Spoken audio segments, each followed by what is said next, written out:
మిత్ర ఇంటికి వచ్చిన తర్వాత వివేక్ మిత్రతో మీ పెళ్లి రోజుని చాలా గ్రాండ్గా సెలబ్రేట్ చేయబోతున్నాం అన్నయ్య అని చెప్పి అంటూ ఉంటాడు.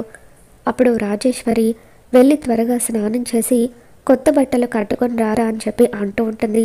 ఇక లక్ష్మి పట్టు చీర కట్టుకొని కొత్త పెళ్లి కూతురులాగా రెడీ అయ్యి మిత్రని చూసి ఎంతగానో సంతోషపడిపోతూ వెళ్ళి రెడీ అయ్యి రండి అని చెప్పి అంటూ ఉంటుంది.